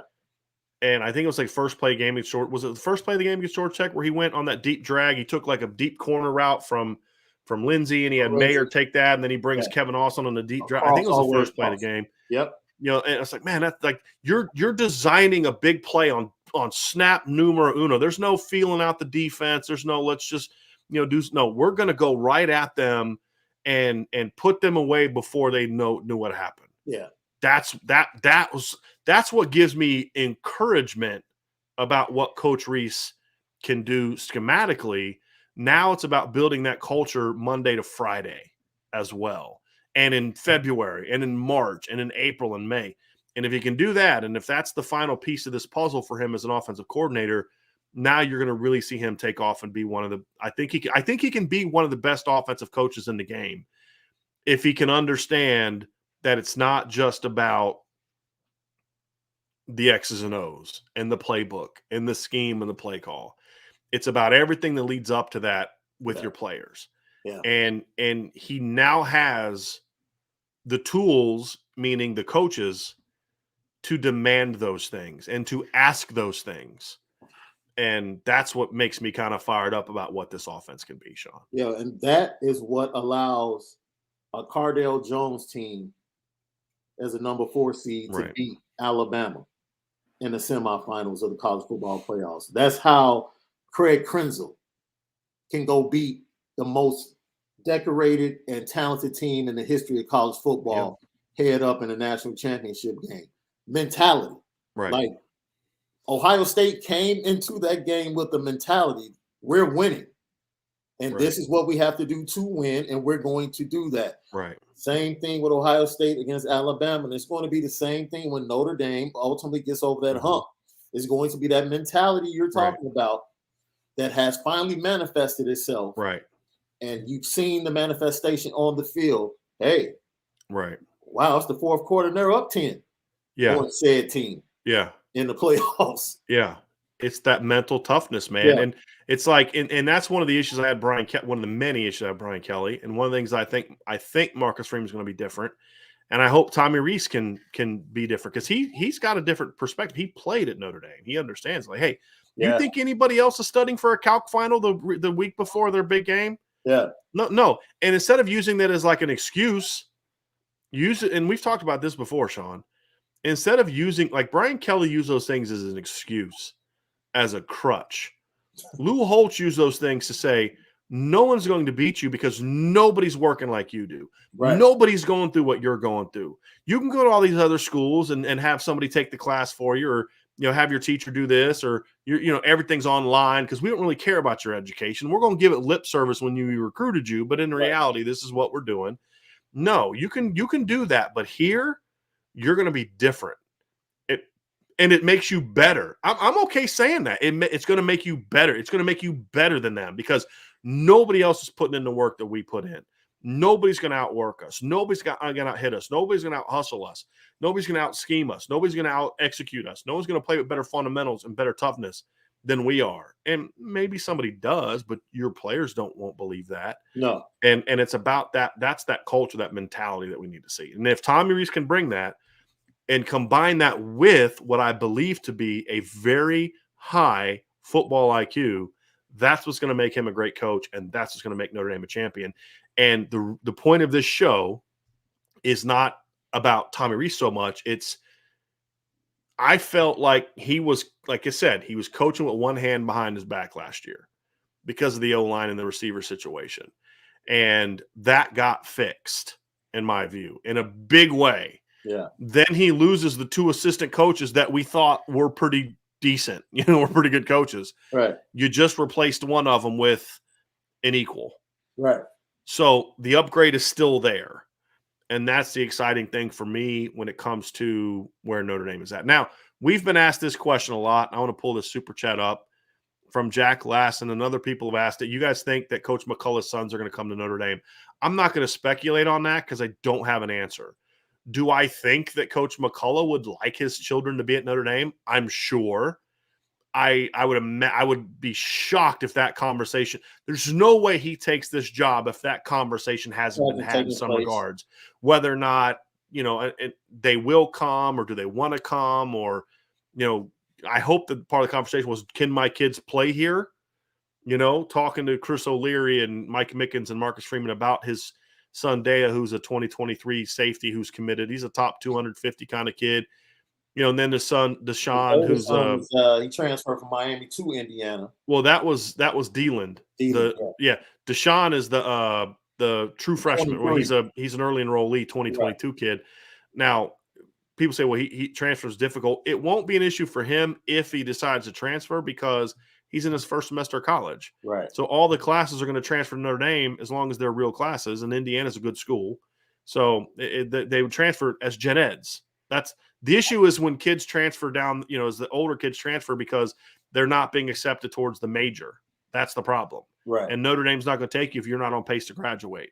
And if they don't take any of your major courses for your major, then you're not going to be on pace to graduate.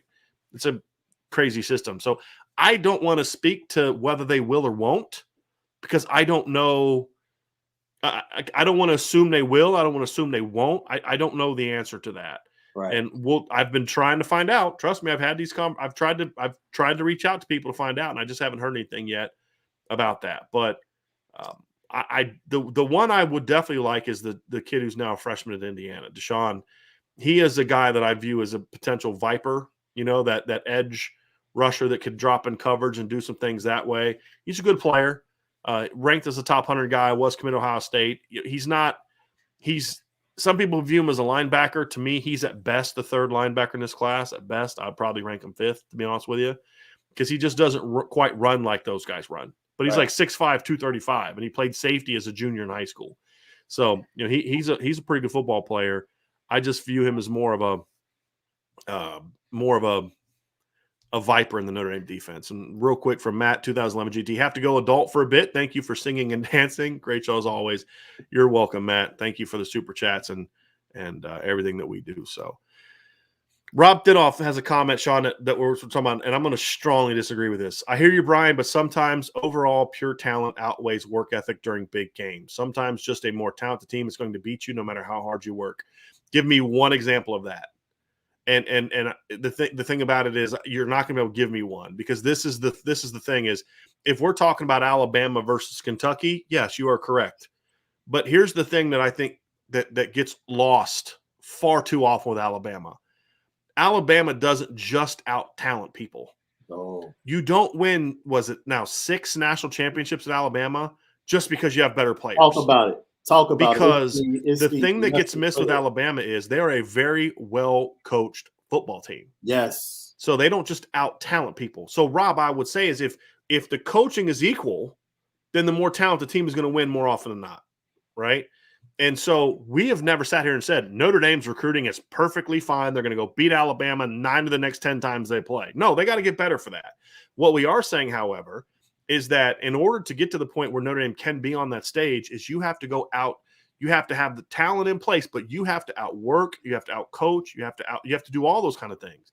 Yeah. Miami did not have – Notre Dame did not, in my opinion, Notre Dame did not have 1 to 30 better players than Miami in 1988. In my opinion, Ohio State definitely didn't have better players 1 to 30 over Miami in 2002. No. Notre Dame had enough talent at the top because they had some legitimate big time players on the 88 team. No one's sitting there saying like they were out there trying to beat like you had Frank Stamms, who was a try-hard guy, and he had some big moments, but you had Rocket, you had Ricky Waters, you had Pat Terrell. I mean, you had NFL athletes on your team too. Yeah, difference makers. Yeah. Right. But they didn't have – Miami had like 3 Pat Terrells. Right. And that's the thing is that Notre Dame had enough talent to where they could outwork, they could out hit, they could out scheme, and they outplayed them. The problem with Bama is it's not easy to do all those things because they are a well-coached football team. Yeah. And that's the thing for me now.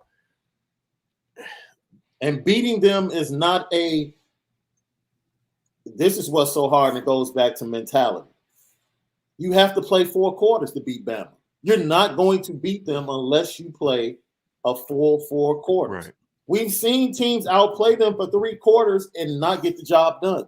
Mm-hmm. Georgia won the 4th quarter against Alabama finally, and they won the game. Right. Georgia's had opportunities where they've outplayed Bama for 3 quarters in the last 5 years, multiple times. Mm-hmm. In the SEC championship game, once in the national championship game. But Bama won the 4th quarter and ultimately won those games. You have to be able, from a mentality standpoint, to know, even though we're outplaying them, they're coming. Right. They're going to come. They're going to make – it was the same thing. Notre Dame outplayed Miami, but they knew Lou Holtz had prepared them. No, Miami's going to make this a game. They're going to make their run. And when they do, we're going to properly respond. You said that about Oklahoma State before the game, Sean. I did. You said that leading up to the game. You talked about like they are a great second half team, and if you're not ready for that, then and that's exactly what they're going to counterpunch. But it all comes back to mindset, though, right? Yeah. If you don't go into the Miami game, Sean, with the right mindset, none of that other stuff matters. You're going to lose. Yeah, and that's what we're coming to on this, Rob. Is look, Bama has more talent than you. Yeah, right. But they're not beating you just because they have more talent.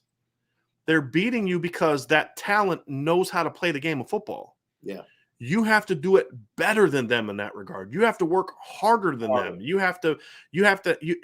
And that's the thing where I say what makes Notre Dame unique is that Notre Dame has the things that's built into the university where you can't get around, that you can either use as like Brian Kelly, it's hard. It's really hard here. And no, embrace that, right? Like, let that fuel. Say, you think anybody else is working as hard as you? Heck no. This is why we're going to win. This is why we're going to beat Miami. And if you read Lou Holtz's book about that season, he says that. They were up at like 6 a.m. running like miles. And it was like, do you think anybody else is working this hard? Do you think anybody else is doing this and then having to go to class? Yeah. No. He embraced that. This is harder for you than it is anywhere else, and you should want it that way. And that's the difference. The previous regime had those moments. Right. 19, what was that? Well, they lost to Georgia. Right. That's a moment to look your program and your players in the eye and say, we're this close. We're down 6. We got the ball at midfield with 2 minutes left. If you have the right – and I'll be honest, I talked to a Notre Dame coach on that staff who told me time, he's like, on the sideline, I just looked in their eyes and they didn't believe. They didn't believe it. They didn't believe it. They didn't believe it. And that's a mindset thing. It wasn't a talent thing, because here's the deal. There was nobody on that Georgia defense that could run with Chase Claypool. There was nobody on that defense that could run with Cole Kmet. Nope. You say, well, but Georgia had Tyson Campbell and Eric Stokes, who were high draft picks. Neither of them were in the game. Tyson Campbell was hurt before the game, and Eric Stokes got knocked out by Liam Eichenberg on the first drive. Right. They were playing their backup quarterback, their cornerbacks. But the difference is you had a quarterback, you had linemen, you had other players that just didn't have the faith in themselves that, like, yeah, we can do this. And that's why you didn't get it done. Yeah. Is there any doubt in your mind that if Bama gets the ball at midfield in the same situation, or if Notre Dame would have been up 6 and a shank punt gets them Georgia the ball at midfield, is there any doubt in anybody's mind that Georgia's going to go down and score right here? No, there's not. Mentality. Right. It's a mindset. Yeah. And it's a belief in yourself that I don't care who you are. I don't care how many rings you have. I don't care this. We're Notre Dame.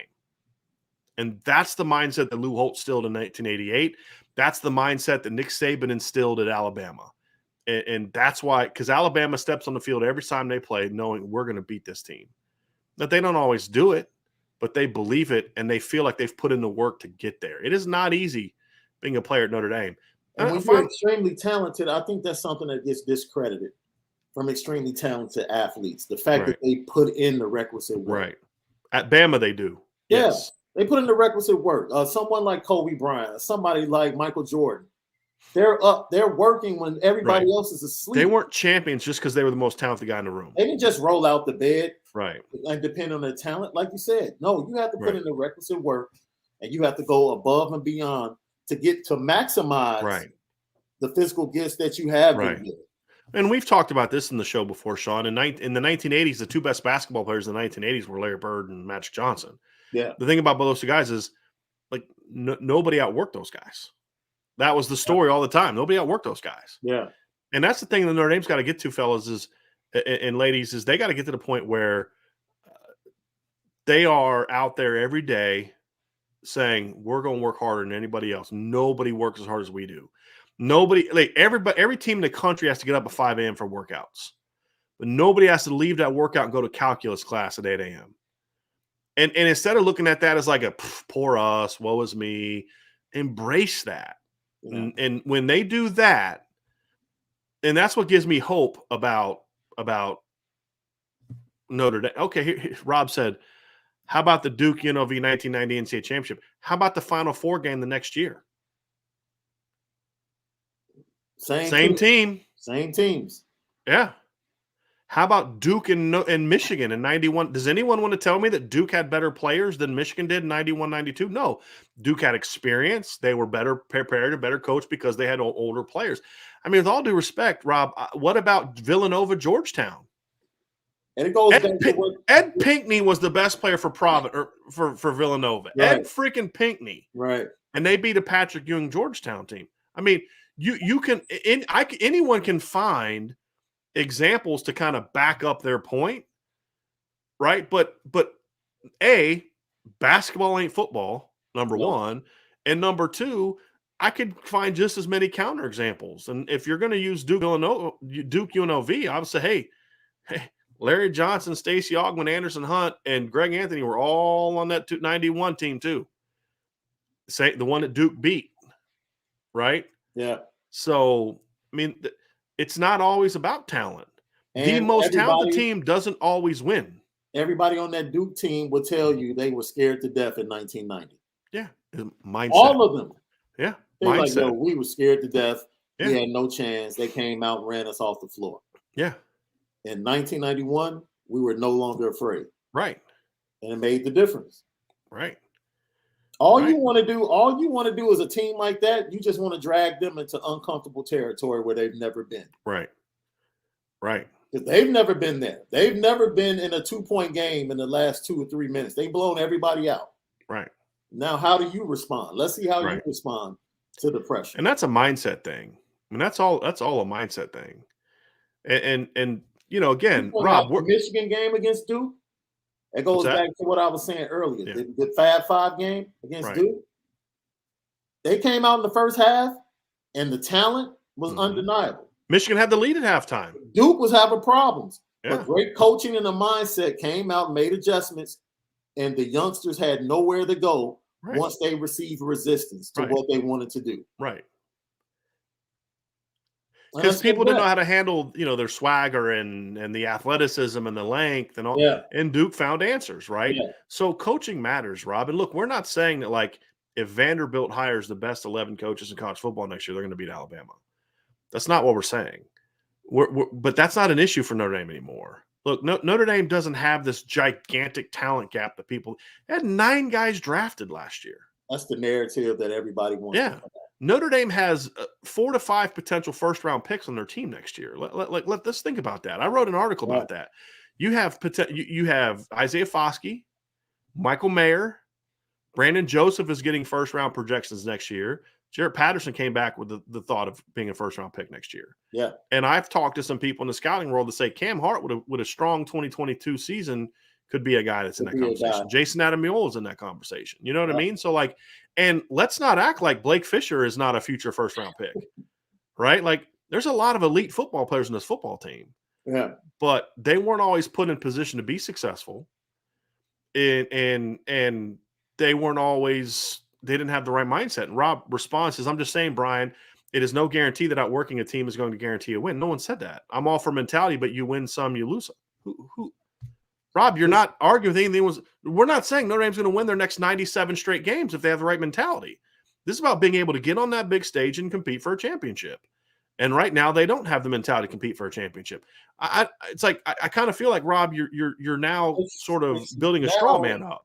No, a little bit. The point is, and Rob, I'm sure you're very good at whatever you do in life. Rob's he's a great contributor to the site. No, he's just wrong here, in my opinion. The point that I want to make to everybody, and to Rob's point, if you want to be the best that you can be at whatever you do, you put in the work. Right. The work that Notre Dame and the mentality is not about Alabama. Right. It's about Notre Dame. Right. Because Notre Dame has to be at its best to have a chance against Alabama. So Notre Dame's not going to be worried about Alabama. The mentality, and Marcus Freeman is trying to install this at Notre Dame, is about making Notre Dame the best product that it can be on the field. And then when you step on the field against Alabama, Ohio State, or Georgia, the players decide who wins the game. But the mentality is far more valuable than everybody else might think is not. Right.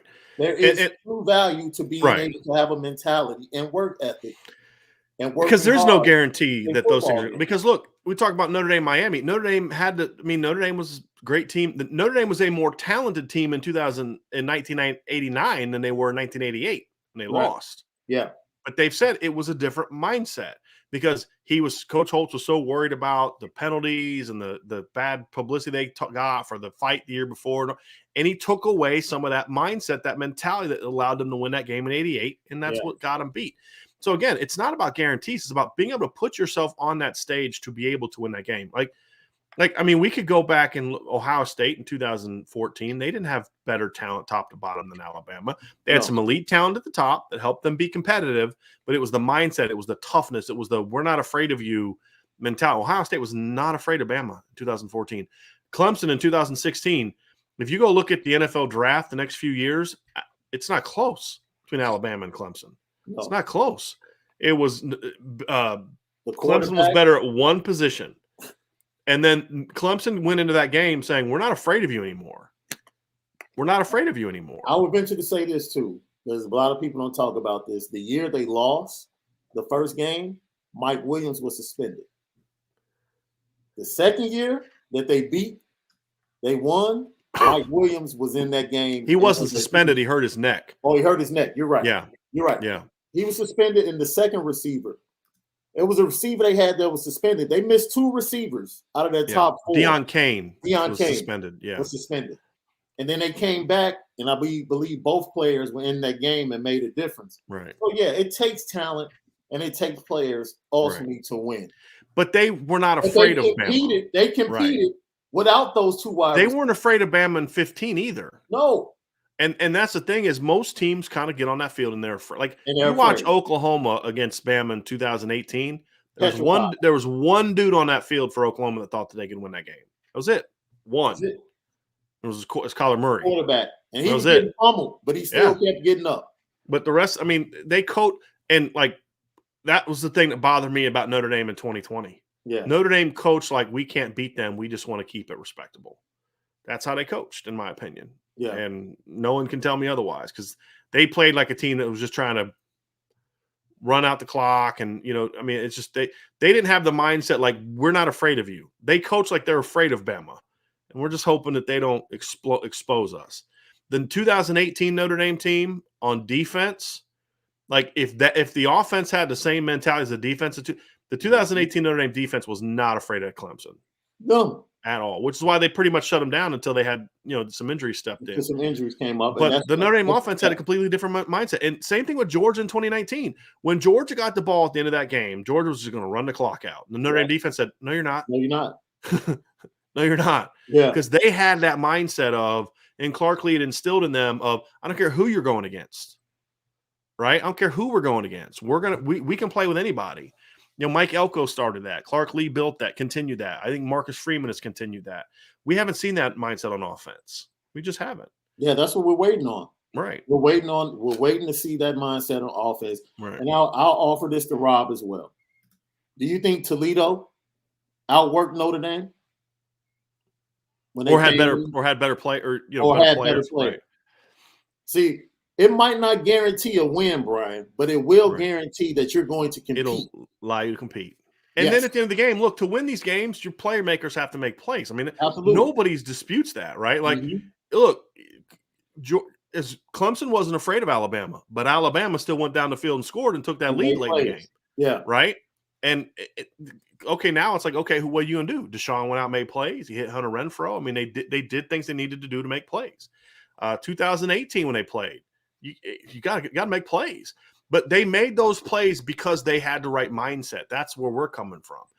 Put your players in position to be successful, and then let the chips fall where they may. Right. And even when you have a mentality and talent, sometimes great coaching comes into play because guess what? Nick Saban was standing on the sideline in 2015 and knew they're not afraid of us. I have to steal a possession. Right.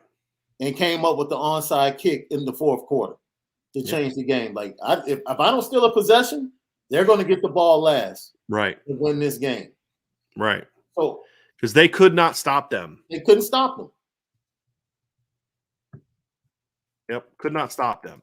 And so, again, that's where we're kind of getting to, Rob. And, Rob, first of all, I love the fact that you battled with us. That's awesome. We love that. Like, that's what makes this thing fun.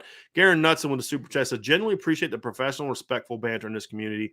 We can disagree without offense. Go Irish. Oh, absolutely. Always. Yes. Agree. And like, that was I would never tell my football players to work hard. Rob, you're making our point for us. He says, it's all good, Brian and Sean, but my last comparison, Rocky Balboa versus Apollo Creed and Rocky 1. That's the thing is, like, it was the heart. If it was just about talent, that fight's over in the first round, right? And that sets up the second fight. Right. It's Clemson Bama. Who won the second fight, right? Yes. So that's a great response, Rob. Yes. I appreciate that, buddy. That was good. Rob, you're making our points better for us, though, man. You're setting us up for that because it's the same thing. Apollo won that fight at the end, but it was much closer than the talent should have dictated. It was the heart. It was the execution of a game plan, right? And the other team, Apollo, didn't have the right mindset, but he did the second time, and Rocky still beat him, right? Same thing with Duke and UNLV, right? No one is going to sit there and tell me that Duke had better players than UNLV did. They didn't, right? At best, it was even. And again, I would still disagree with that because it was the same players that blew Duke off out there. But like you said, Sean, what was the difference? They had enough talent that the mindset, the attitude, and the willingness to, hey, we're going to fight you. Yeah. You know what I mean? Like first time it's like I love John Thompson's. I mean, it ended up not hurting him, but I ended up hurting him in that. But I remember, I think somebody said that who was it they played when they actually lost the game? But I think it's North Carolina, where John Thompson told Patrick Ewing, if any shot that goes up, you're blocking it. Like I don't care if it's goaltending, just block it.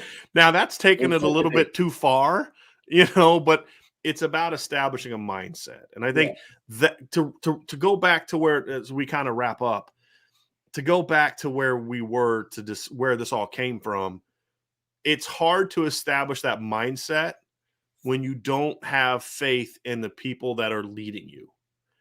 And the reality is you don't lose 5 transfers in the offseason at a position when the players have faith in you.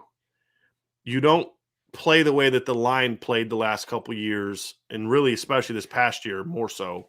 But I was looking at like 19 and 18. But this past year especially, if you have the utmost faith in the person leading you, or if that person is giving you the tools to be effective. Yeah. Because to Rob's point, Notre Dame's offensive line got their butt whooped by Toledo. Does anyone want to tell me that Toledo has better players than Notre Dame? Heck Does no. anybody want to convince me that half the teams that Notre Dame faced against this year from a defensive line standpoint have better players across the board than what Notre Dame had? No, they didn't. And so that's gone now. There's going to be faith in the leadership. There definitely is on the offensive line. I think the receivers will quickly realize that they're being coached better. There's going to be faith at running back. And so now it's like, okay, now it's about Coach Reese saying, okay, this is who we're going to be. This is the mindset this is going to be. This is how we're going to go about our business every single day and demand that from them. That's the key. And if Coach Reese can do that, Sean, he now has the tools around him to say, okay, we can get this thing done. And that's the final piece to Notre Dame taking that final step, in my opinion, is that side of the ball. Now, are there talent upgrades that need to happen? Of course. We've talked about those. We'll continue to talk about those. But none of that's going to matter until the mindset changes. And it's got to be both sides of the ball. I think we've seen it on defense.